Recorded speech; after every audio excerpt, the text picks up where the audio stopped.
hard cost. If they do get adopted, that fee is placed on the adoption fee, is that correct? All right, so this is, when it came down to microchips, House Bill 604. It basically required a shelter agency or organization to scan an animal when they receive them to make sure that they have a microchip. So that is something that he does. We'll talk about that. That's big enough. About how many animals you can have? Let's see. Residents are allowed to have up to 4 domestic animals of the same species and 2 of a different species. This does not mean that you may have 6 dogs and no cats, but 4 dogs and 2 cats, or 4 cats and 2 dogs. When it comes to fowl, you're allowed 6 birds maximum, including hatchlings. Roosters are not included per section 91.091. The keeping of roosters are prohibited. The definition of livestock: any animal raised for human consumption, ergo goats, cows, pigs, sheep, or any equine animal. Section 91.100, livestock shall be a minimum a distance of 1,000 feet from every building structure other than the owner. And we were just talking about this today. Yes, roosters are not legal in our city, but also livestock or agriculture animal, neither is a hen. It is considered agriculture. If you are in a minimum distance of 1,000 feet, then it might not apply to you, but majority, it's considered agriculture. A hen? Did you say hen? Okay. So you can't have a Agriculture, chicken. because of the eggs and because you're raising them for meat. It is considered agriculture. Can't have most residences in Kirby do not meet the 1,000 feet from every building structure. So you're not allowed to have. The same thing with pet pigs. You keep them in the house. Yes, they're cute. They're micro pigs. They stay in the house. You feed them, you train them, you sleep with them. I get it. They're still considered livestock. You cannot have them. They're agriculture. Any questions for us? Or anything that you would like us to bring for next time, or anything you would like to learn about? Councilmember Street, go right ahead. I still have a question about the chicken thing, because I know we clarified that at some point, I thought we did too. that you can have chickens, just couldn't have roosters. So, Yeah, no, I love, trust me, I love. Because isn't a hen a chicken? Yes, ma'am. Yes, ma'am, it is a chicken. Yes, ma'am. And don't, Roosters are specified, but agriculture is that livestock. okay. so what kind of fowl can you have? So a hen lays an egg and a chicken lays an egg. A bird, Right. Those are birds, right? So you, yes. So what about that chicken that was running around here? Is that not allowed? When you Yes, caught it? ma'am, you know that. All right. So what'd you do with the chicken? We have to find the owner. I can't catch him. Every time I go after, I can't catch him. It's a feral chicken, but I will tell you this, well, sure, what happened though, about a year ago, we had a young man, that was convalescing. And he really did have a couple of pet chickens, for real. And his doctor asked that it be allowed to keep them because they acted like a, Therapy chickens? thank you. I could not think of it seriously. It can happen. And, we allowed it, and I don't have any problem with that, but it's like, which came first, the chicken or the egg thing, I get that. Well, no, but we did go through Yes, we the did. ordinance, Yes, I don't know, when was it? September, a long time About a ago. year. We did, and we discussed that roosters weren't allowed. I Right. did not specify hens, but Yeah. hens would fall into still livestock. Well, let me say this, though, if you give them a name, doesn't that make it personal, so you're not gonna eat Charlotte? That's true. Good at this. No, because I know there are people in Go back to town, the pig, it's I know there are still people in livestock. town that have Oh, chickens they are. for eggs, and No, I said that. so what are So they, you're saying it's not allowed? Not based on, no. So, do we need to so put a what caveat happens? on there? So what happens to the residents that have chickens? They would get them rehomed if we found out. We would help them get them rehomed. Or we could change the ordinance? What you can We do is just- make an exception to we the already- ordinance. Yeah, they brought that up, you're late. Sorry, I didn't know that. Any ordinance can be amended, so I mean, if it came to that, We I know can- why the rooster's done around, somebody likes to get up to crack a dog, I get that. Well, they were grabbing too, they're very aggressive. Somebody does have a rooster around here. Surreal? Around here, Oh, yes, I We hear have that. every He's morning. over there. Yes. Some people know and some people don't, but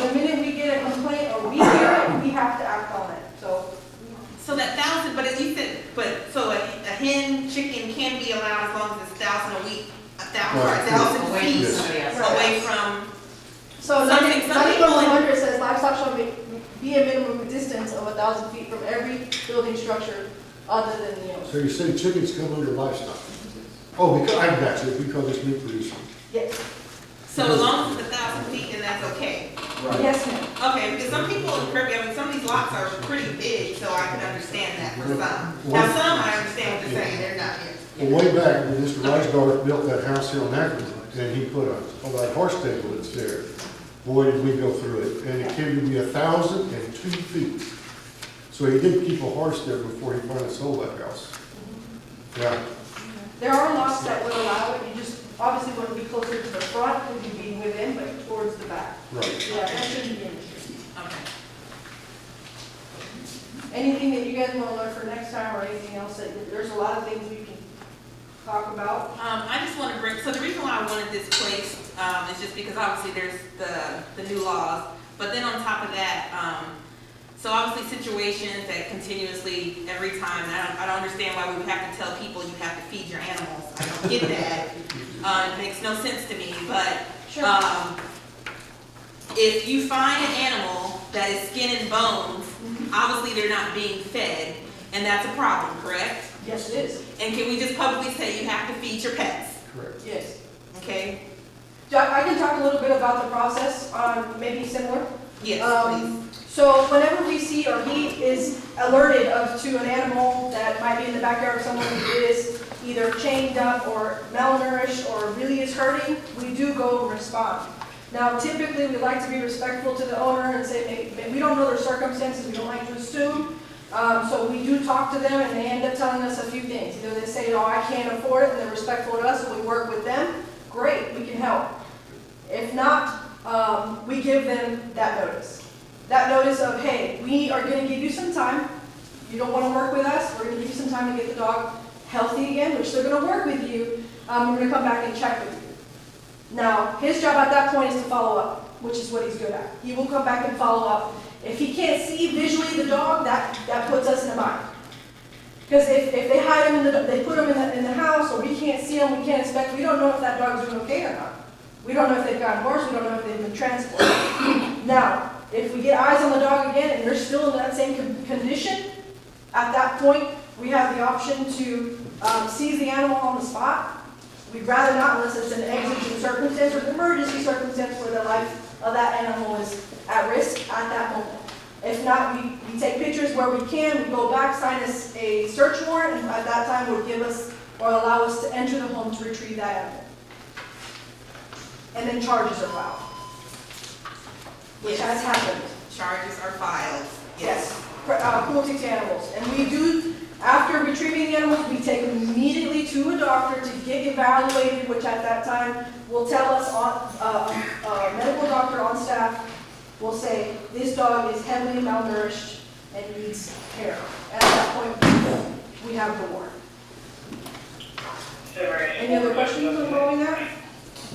And there's just so many, and I don't have a question, Sure. but resources about the pets. I don't care if it's a cat, dog, or, I mean, in Kirby, in this community, even if you had a fish, I mean, there's people in this community that if you said, I need food for my animal, they're gonna provide that food for you. So I'm just saying that there's no excuse for anybody to have your animal that you supposedly love In a condition. in a horrible condition where they're skin and bones. That's really, and number one too, that takes a special kind of person.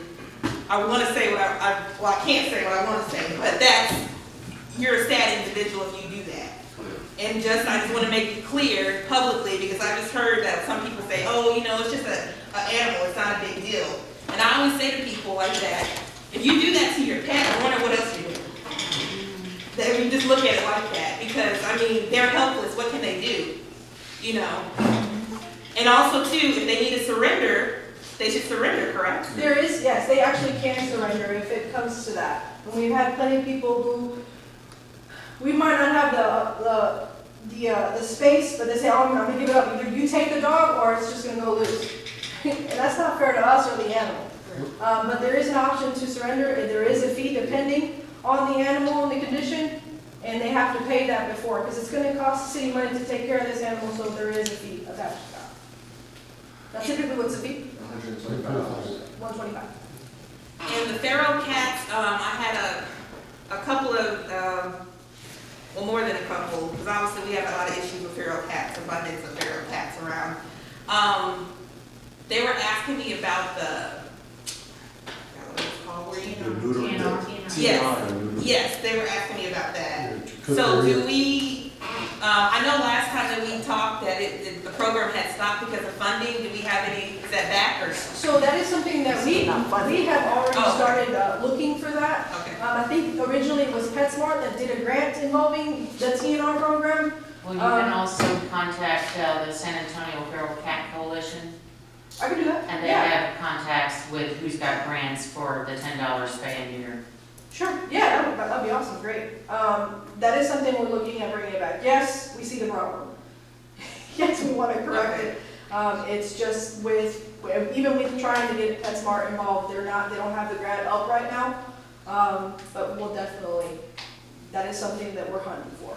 And if you can, get with me afterwards and I'll write up. Sure. Thank you. And thank you so much for, I know you do a lot. Thank We appreciate you. You're winging it on your own right Yes, now, so we really yes. appreciate that. Yeah, and just a heads up, he doesn't have that. I think he deserves that. He deals on a constant basis, whether it's complaints of animals that are abused. He's had to retrieve animals that have been mauled because of careless acts. And the other solution also is if we do not take care of the animal, along back to what you said, Ms. Greider, if you do not take care of your animal and it costs the city to go to the hospital and do warrants and this, that, and the other, the law does allow us to charge you for that. And we can get reimbursed in that way. If you're not going to be a responsible adult with your animals, that will come in after that. And I also like to say, if anybody has a concern, they're more than welcome to call me. If I'm not able to answer my phone, leave me a voicemail. I go through my voicemails and I do call every single person that leaves me a voicemail. I may not always get to the calls, missed calls, because I have